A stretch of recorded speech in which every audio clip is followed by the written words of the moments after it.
Well, welcome to 10-Minute Record Reviews, episode 363 from the brand new 10-Minute Record Reviews headquarters/listening room. And this time I'm going to talk about this record by Charlie Haden, Paul Motian, and Geri Allen from 1988 called Etudes. This is the first pressing on Soul Note, a small but significant Italian label, more on them later, and it's a fascinating record. It features three heroes of the avant-garde. Charlie Haden, who was, of course, part of Ornette Coleman's groundbreaking quartet in the late 1950s and early 1960s, and would go on to found the Liberation Music Orchestra about a decade later with Carla Bley. Paul Motian, who was an integral part of Bill Evans' excellent trio work in the early 1960s, and then goes on to hook up with Charlie Haden in Keith Jarrett's American Quartet, so influential in the mid-1970s. A third member of the trio, Geri Allen, is of a much younger generation, arriving on the scene about 25 years after Motian and Haden. Because I've discussed both Haden and Motian at different points elsewhere on the channel, I'd like to focus most of the discussion here on Geri Allen herself. She was both a remarkable musician and an influential and active scholar of jazz and Black American music in general. Her musical career spans some 35 years, 20 albums as a leader, many more as a sidewoman, and she plays in that period with an astonishingly wide spectrum of artists.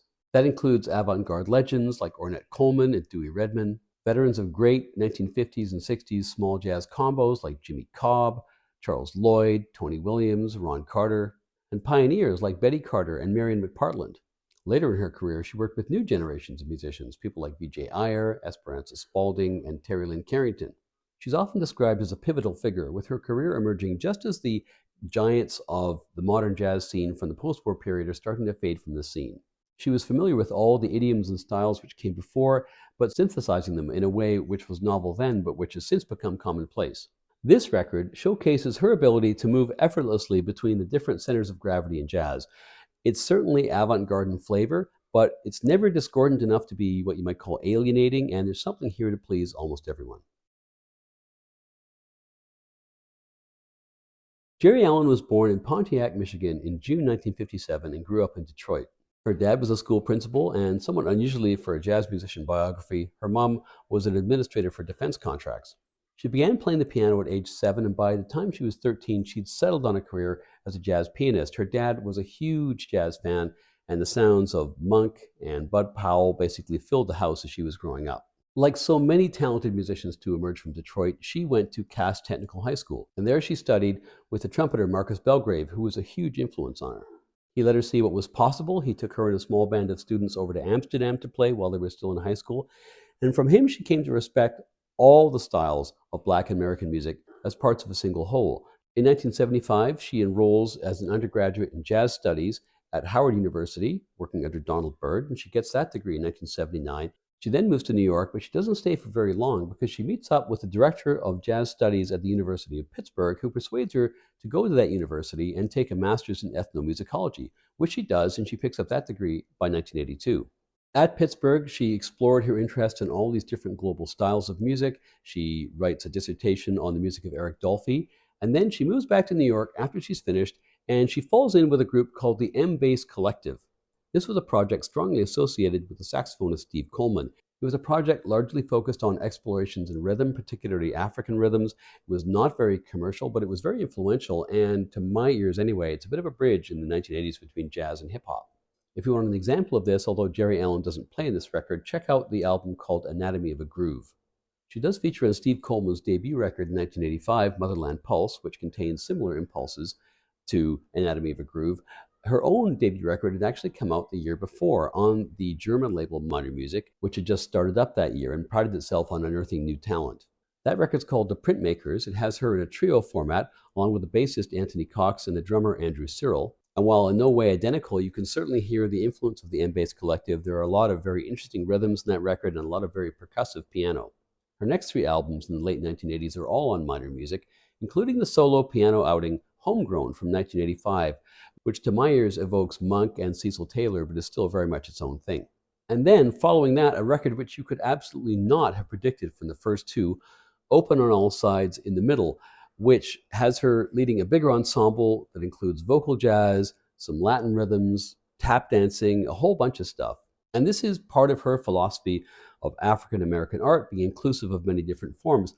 But the net result for the listener, I think, for this record is that there's just a lot going on. It's a cult favorite for some people. For me, it's just a very talented artist attempting to do a zillion things on one record, following two records which were totally distinct.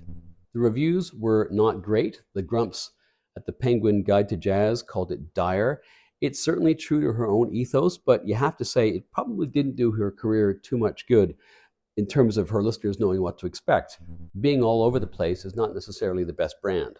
However, one of Geri Allen's strongest points throughout her whole career is her ability and her facility as a collaborator. This shows up in the great work that she does with Ornette Coleman in the 1990s and with the great trio work she did in the 20-teens. And it shows up in 1987 when she begins to work with Charlie Haden's Liberation Music Orchestra.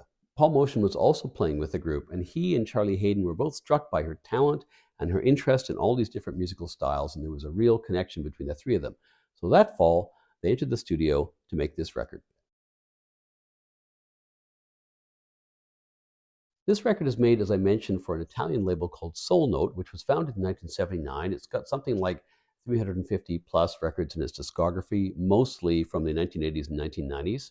It's the sister label to Black Saint Records, which had been founded by Giacomo Pelliciotti in 1975, but which had really become a going concern when Giovanni Bonandrini arrives around 1977. Black Saint as a label is unabashedly avant-garde. Soul Note is still a little bit avant-garde, but much more accessible as a general rule. Both of these sister labels were able to benefit throughout this period by the fact that at that point, by the early 1980s, mid-1980s, most of the old jazz independents had been swallowed up through a whole series of concentric corporate mergers, and were now doing little other than releasing reissue after reissue of lucrative classic-era jazz LPs. The producer of this record is Giovanni Bonandrini. He's got something like 250 producer credits to his name, maybe a little bit more. Some of the best jazz albums of the 1980s and 1990s are included in that. Some late career work by Andrew Hill, Jackie Bayard, Max Roach, and Bill Dixon. And this one is made at Sound Ideas Studio in New York City over 2 days, September 14th and 15th, 1987. Side one starts with the longest track on the record, Lonely Woman, which of course is a composition by Ornette Coleman, who'd been an influence on all three of these players. Motian and Haden create this humming, propulsive beat, which is a great platform for the very spacious playing that Allen brings to this particular track. Next is Dolphy's Dance, which is a Geri Allen composition. Unsurprisingly, given the object of the song's dedication, this is a very angular melody, and it's a really different side of Allen's playing. The next track is by a different composer as well. This time it's one of the band members, Charlie Haden, Sandino, and it's a lovely track. It's a very chilled out track and very characteristic, I would say, of a lot of Haden's compositions in the 80s and 90s. Paul Motian's Fiasco is a much busier track, driven by his almost frenetic cymbal work.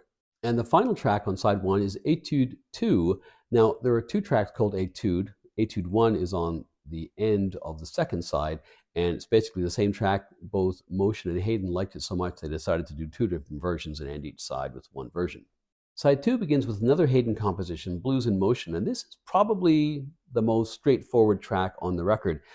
Despite being a blues, Geri Allen's piano is a little more Cecil Taylor than it is Horace Silver, but Haden is laying down a very four-on-the-floor walking bass line, which brings the whole thing together. Charlie Haden wrote the next track, Silence.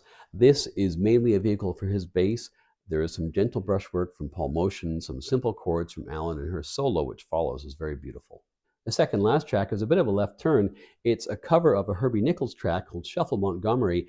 Herbie Nichols, of course, was one of Alfred Lyon's three favorite musicians, along with Andrew Hill and Thelonious Monk. But unlike those two, his fame as a Blue Note artist was fleeting.